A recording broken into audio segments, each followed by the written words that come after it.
Jeff Perry, No Dogs Left Behind, Basing Sanctuary.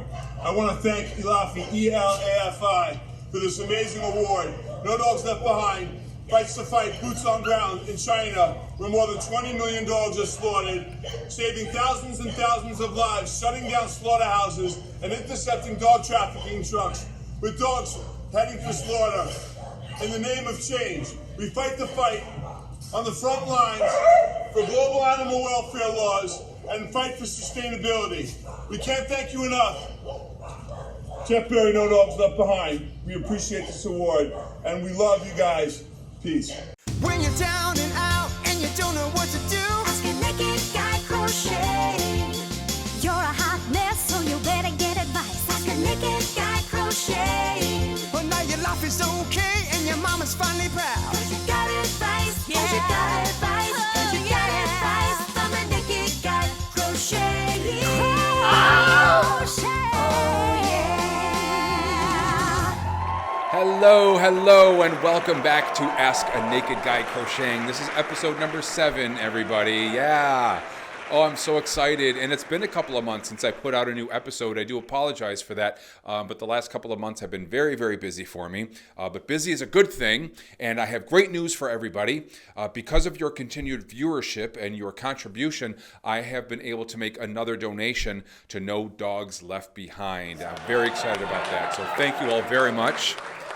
Now, if you're just joining us, if you're new to the show, I created the show last year not only to entertain people and make people laugh during the pandemic, but I also used this show to raise money to help rescue dogs from slaughterhouses in China.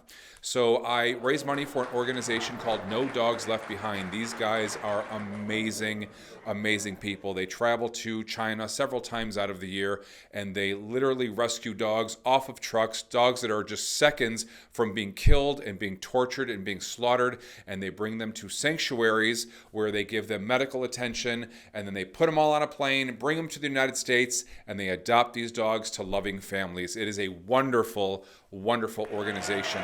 And I am always, thank you, I am always thinking of different ways to raise money for them because that's how much I believe in this cause. As a matter of fact, I even thought about becoming a professional porn actor. Thank you. But then I thought, you know what? The porn industry is so oversaturated, it's getting ridiculous. It just seems like everything has already been done in the porn industry. So in order for me to be successful, I would have to think of a gimmick. You know, like something nobody has ever done before that sets me apart from the rest. So then I thought of Christmas. Yeah. Oh, people have been celebrating that shit for centuries. And nobody's getting sick of it anytime soon. So I thought, well, there's my angle. I will base my entire porn career around Christmas. Brilliant. Brilliant. I will create anticipation 10 months out of the year. And then as soon as Halloween is over, all of my movies will come out for a limited time only. Yeah. You know, movies like the Polar Sexpress or Santa Claus is Coming. And I could sell things. I could create like an entire line of products, you know, like the Island of the Misfit Sex Toys. Yeah. And I could sell things like novelty things, you know, like dildos that look and taste like real candy canes. Butt plugs with nativity scenes on them. And my porn name would be Ebenezer Spooge. Oh, come on, it's a brilliant idea. I'd make hundreds. So, all right, folks, we have a great show coming up. When we get back, we are going to shoot the shit with the man in the corner, so don't go away.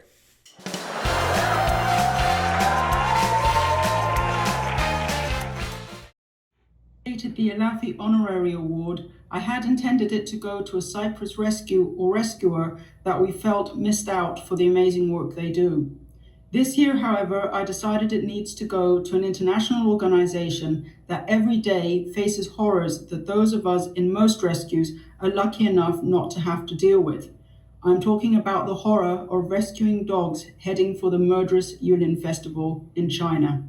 The videos are too shocking to play here, and the photos are heart-wrenching, yet the brave men and women of No Dogs Left Behind do not give up, saving hundreds of dogs per year from being tortured, nursing them back to health, and finding loving homes for them in the US.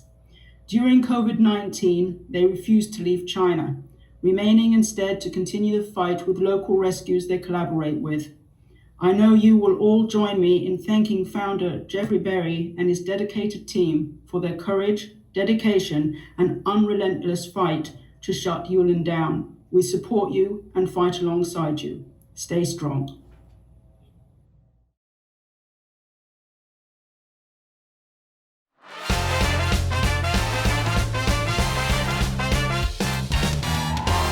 All right, welcome back. Welcome back to Ask a Naked Guy Crocheting. I wanted to let you guys know that I do have an online store at nakedguycrocheting.com where you can go and you can browse the online store and you can purchase hats and scarves and all other crocheted goods that I made personally, and proceeds will go to No Dogs Left Behind. So please visit my website, nakedguycrocheting.com. But right now, we are going to shoot the shit with the man in the corner, Darren Thompson. Let's do it.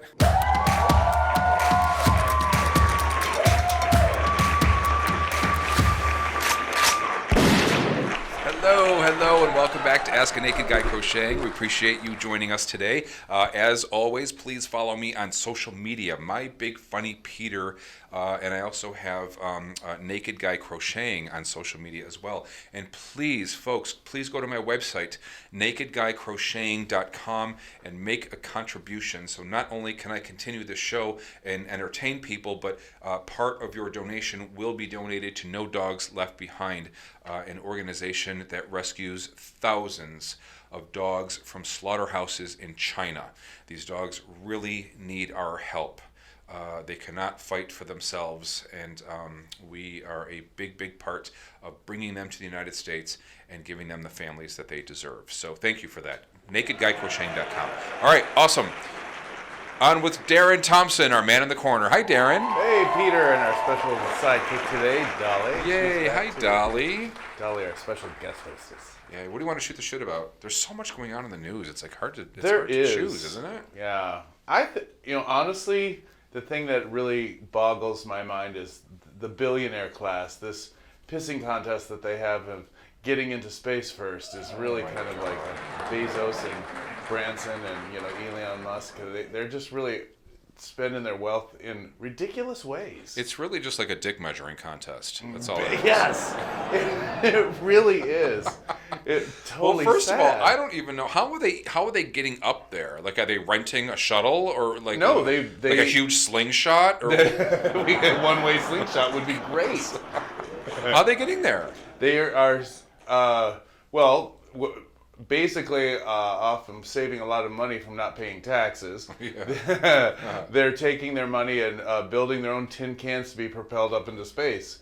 And a lot of it is to, eventually, the hope is to, Branson said recently, to be able to have access for every kid to get into space without, having setbacks. It's like, can we just not leave this planet and fix the problems we have here first? That's odd. Yeah. So they're literally just some feedback for that. They're flying up there. Are they going to the moon, or do they? They just go up there and then you get 5 minutes worth of anti-gravity, and then you enter the orbit again and you come back down to Earth. Well, they can do that at Space Mountain at Disney World, for Christ's sake. Right. Exactly. So they feed a lot more children in the meantime. So they go up, they circle around for a few minutes, and then they come back down. Correct. Oh, Jesus Christ. I hope they burn on re-entry. Eat the rich, right? As if we don't have enough problems we don't have enough problems on land. Yeah, right. With our feet on the ground. Oh my God. I got into a really heated argument once. This was a couple years ago with a very, very wealthy friend of mine. Okay. Well, we're no longer friends. I will say that, hold on a second, this is pissing me off right here. I can't talk and do this at the same time. Knit well, crochet too. Hold on a second. So the ends get really tricky sometimes. So. Turn that corner. There we go.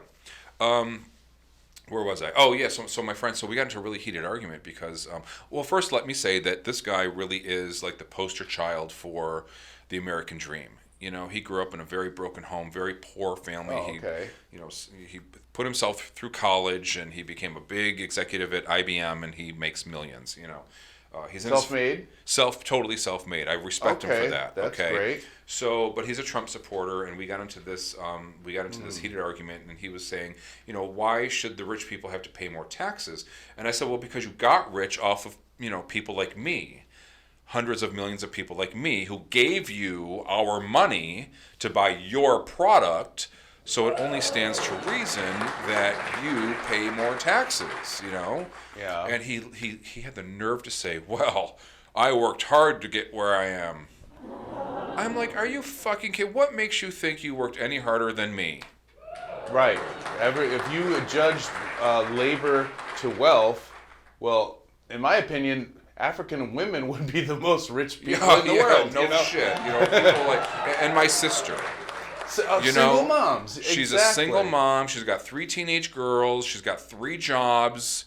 She works holding it all together, morning, noon, and night, just 7 as days hard a job week. as anybody billionaire. And she still has time to send, to drive her kids to soccer practice and throw birthday parties for her kids. What makes him think he works any harder than my sister does? Right. And once your money gets more wealth, he has more access to everything than she does. She's, with us working just as hard, but when you have more money, it gets you more access, and your money makes money. Well, I totally agree, and I got really pissed off when you said that. So we're really no longer friends. But anyway. Well, okay. What in your career path? Like, where did you divulge? Where did you not become a billionaire? What did you like? Didn't First you try? of all, I have worked my ass off my entire life, and not only just did I have a job, I had 2 jobs, 3 jobs, 4 jobs. You know what I mean? Right. But back in the '90s, I tried all the pyramid schemes. Like, right. You remember in the '90s? What, like Amway or what? No, never did Amway, but I did like Melaleuca. I think it was called Melaleuca or something like that. It was like a product, I don't know, whatever. But the big thing was ACN back there, the American Communications Network. Oh, yes, when all that was deregulated. Yeah, like the electric companies. And I got to say, it was a legitimate business. It really was. Even though it was multi-level, people were making millions off of this shit. But the thing is, Darren, is people don't understand. There's no such thing as get rich quick or get rich easy, because even if you do like these pyramid schemes that are legitimate, you still need business sense. You need business savvy. You need salesmanship. You know what I mean? And I had none of that. I still don't. Well, what you should have had, Peter, was a 976 number that you could have made millions on. That would be Honey, I spent millions. Okay. Right? All right, Dolly's going down. Remember the 976 numbers? Oh, very expensive habit. God. I actually got fired from a job once for using the 976 You numbers. did not. I did. Really? If you remember correctly, these services you would call and everything was over the phone, all the sex was over the phone, and you would pay for credits, like 1 hour, 2 hours. Yeah. I've heard. So you would call like a special number and they would say, well, how many credits do you want? How many hours? And then you would enter it in, and then it would just charge your phone bill automatically. But you did it at your work.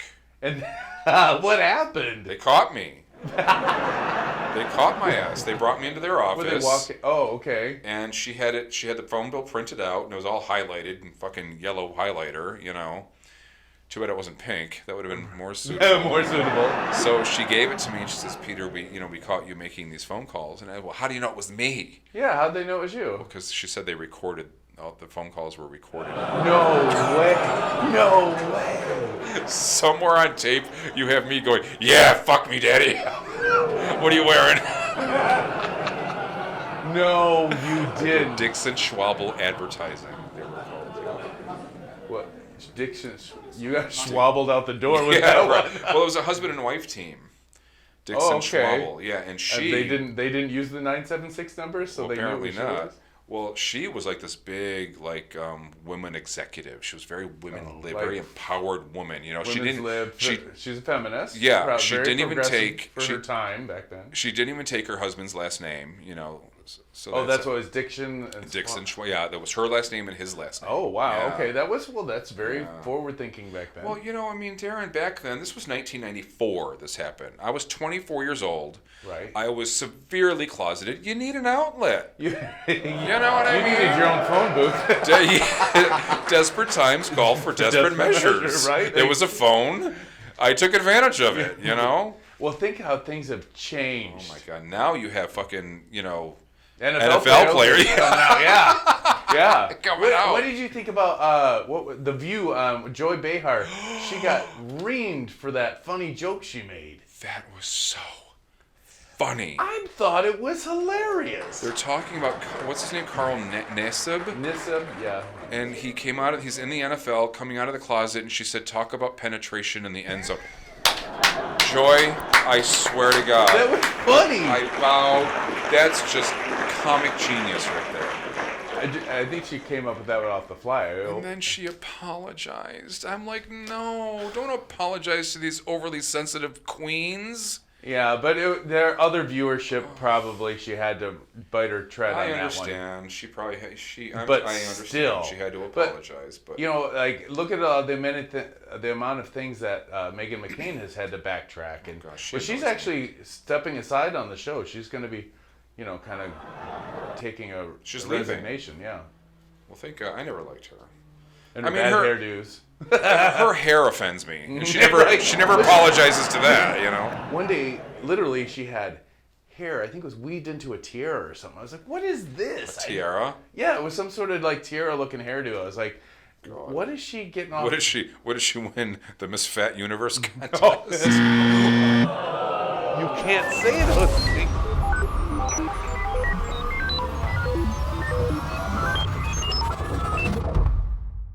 Body shaming fat people. Really, bitch? Look in the mirror. You did. She got you. Can you tell I put on a few pounds? Well, you have a cheat day once in a while, I guess. I'm proud of this, actually. Yeah, right? I am. You're doing okay. I ate so much food yesterday. Oh, yesterday was such a good time. I had a nice time. I did enjoy that. So me and a group of friends, including Darren, every month we have like a Sunday outing at some place different, like a museum or something cultural. Yeah. It's hard to get a little culture down here in South Florida. Yesterday we went to Vizcaya Gardens down in Miami, yeah. And it's a mansion and a home that was built by John Deere back in the early 1900s, and it was room to room, everything you could possibly wonder what they were doing back then. It was awesome, I thought. I didn't like it at all. You didn't like it? I didn't enjoy myself at all yesterday. I mean, I love hanging out with my friends. We all had a blast. Okay. But the actual place itself. Yeah. Well, yeah, there was. If only you weren't there. I mean, it's an old mansion. Yeah, and it smelled like mildew, and it was dusty. And then you go out. Would you want mothballs? Yeah, you go out in the garden, and the garden was minimal, and they had like these reservoirs of water with just stagnant water that had been sitting there for decades, and it just smelled like rotting shit. Oh well, it was a little sulfuratey, but it was hard to get past that. Even the statues were throwing up. Funny. They had a lot. Well, then they had this ridiculous, like that stupid maze where. Oh, the maze. Okay. It was like bushes, but they were like a foot high, so it was like. Well, it was redundant. They used to be taller. You'd have to walk through them, but with tourists, you can't let them really. Could you imagine the gays being caught in those mazes? They'd have to at night. They'd have to go and get them out of there. It's just hose them down. Hose them down, yeah. Send in a rescue party. That part alone. Other than that, I was just looking for some sort of map to find me across the whole gardens itself. It's like the whole time we're just looking for some sort of treasure or something we weren't going to find. Honey, I was right there. This was the treasure right here. Good. Let's bury that.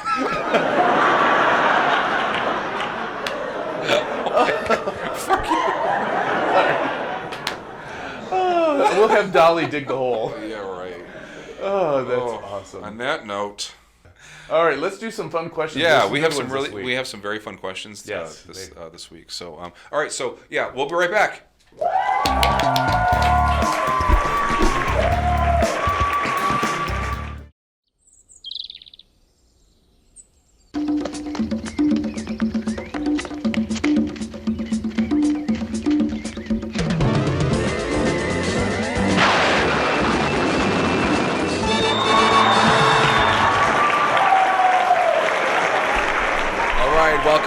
Welcome back. Okay, we have some questions from some viewers, don't we, Darren? Yes, we do. Audience participation is up this episode.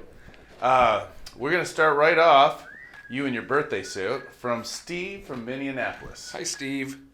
Said, if you could change your name to anything, what would it be?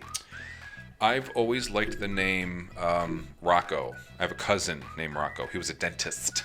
I always thought that was the coolest name, Rocco. Rocco. And that would be good with my last name, too, Rocco Bisuito. That's a power name, isn't it? Transfer right into porn easily. Rocco Bisuito. Rocco Bisuito. Seriously, that's a cool fucking name, isn't it? It is one. I would like that. Okay, we also have another, Tom from Dallas. Hi, Tom from Dallas. My niece lives in Dallas. Oh, right on. Maybe the neighbors. I like this question because I had to think for a second myself. Okay. It says, what is your favorite backhanded compliment? You know what? You're way better at those than I am. So you should answer that question. Go ahead. Well, what made me think of it was the one I gave you the other day when you and Mark went out for dinner. Okay. And I wrote on there, Peter, I never get tired of seeing you in that outfit. Say that to a host when you walk into a party. How that goes. See, you're so much better at it than I am. Yeah, that was a little fun one. Okay, this is a local one. Lee from Fort Lauderdale asks, Lee, what's your favorite household chore? What do you do most often? masturbate. And I just remembered something. Yeah? I don't have my glasses on. Oh, you can't see anything. I can, but should we start over with my glasses on? Okay, here we go. I can't reach them, we're screwed. We need people.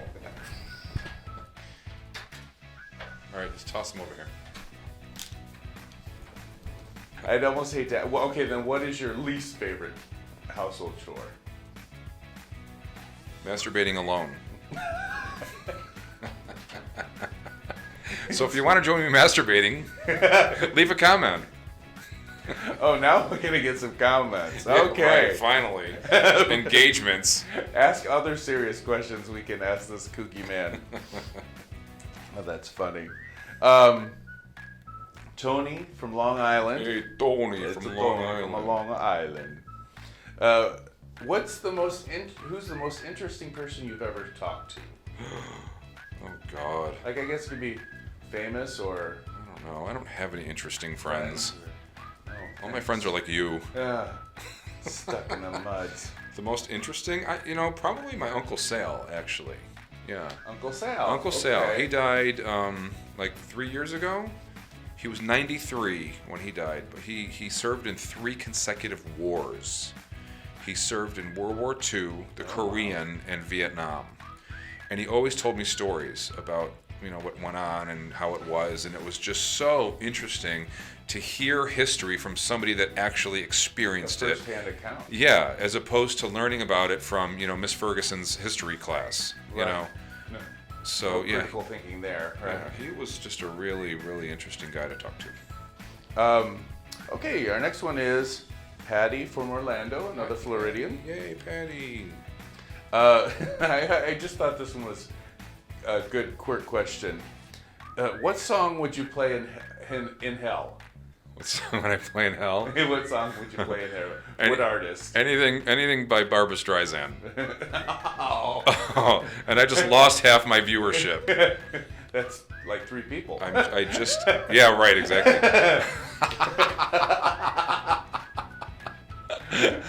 I never understood caught her. onto that? No, never jumped on the Barbra train. Yeah, she should have stayed in acting. Okay. Wow, okay. From California, Los Angeles, Sanjaya asks. Sanjaya? Sanjaya. Oh my God, I love that name. I did too. I like that. Sanjaya. What's your favorite vehicle you've ever owned? Oh, that's easy. That would be my 1992 Dodge Dakota pickup truck. It was my very first brand new vehicle. Of course, I had a bed attached. Man, I love that truck. Oh, that's cool. It's hot. Okay. It was a standard shift. It was red with a gray stripe. Ooh. I was the shit when I bought that thing, boy. At least you thought so. They were. That's all that matters. Anne-Marie from Albany. Hi, Anne-Marie. Anne-Marie has a little dilemma here. Her boyfriend won't get the COVID vaccine, and she was looking for some hints or pointers to kind of sway him to get his vaccination. How to sway him to get vaccinated? Yeah.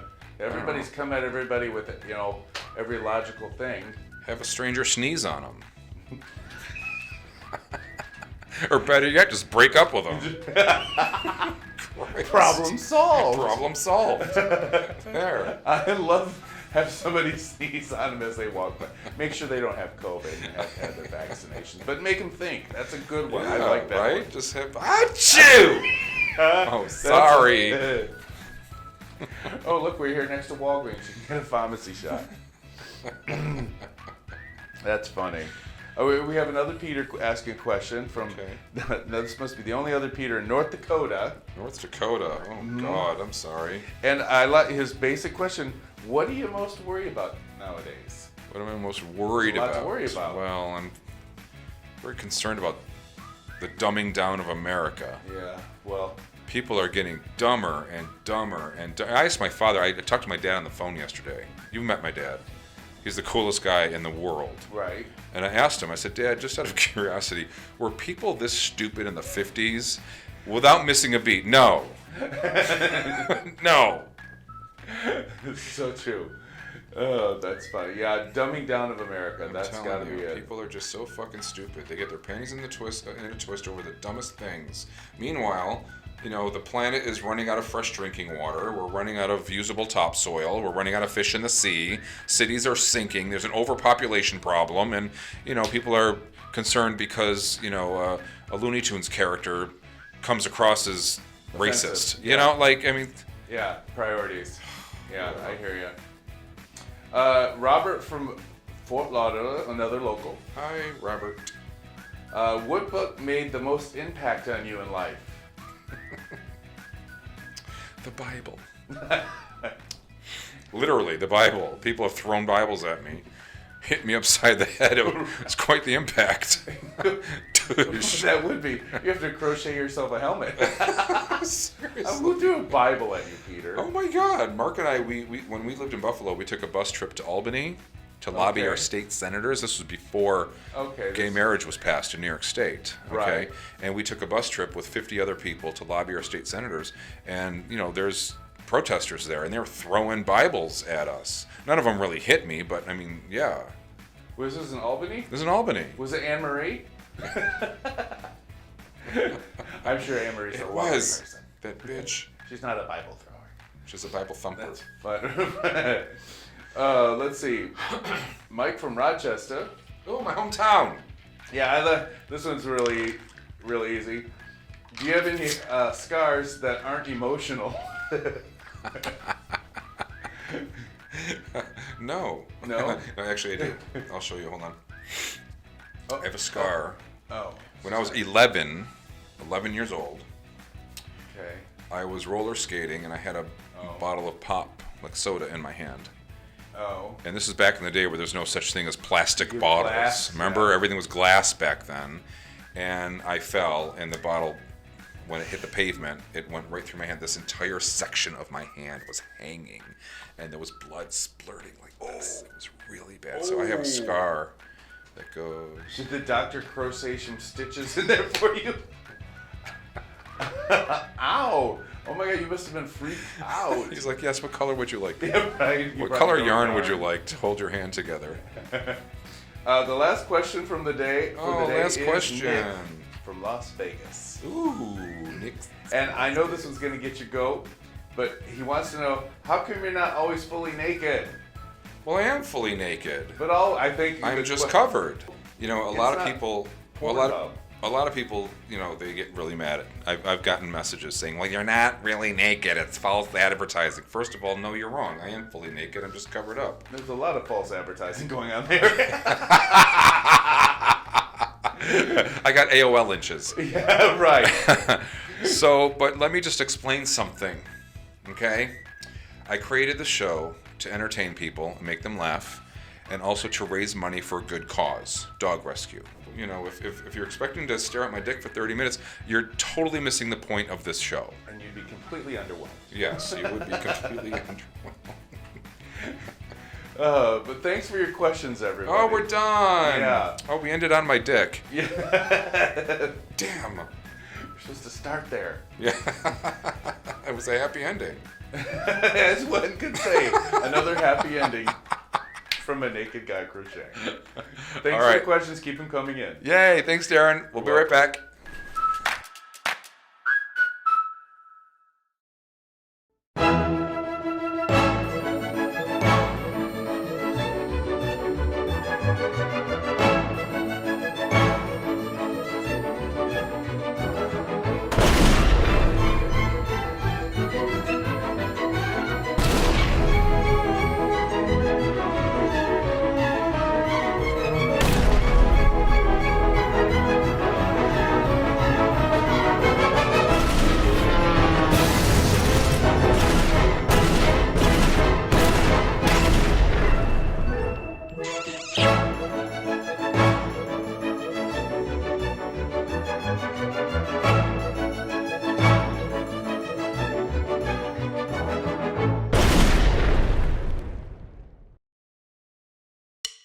All right, ladies and gentlemen, once again, thank you all so very much for watching the show. I love doing this show. I really do. I'm having so much fun bringing this to you, and I really, really appreciate your support.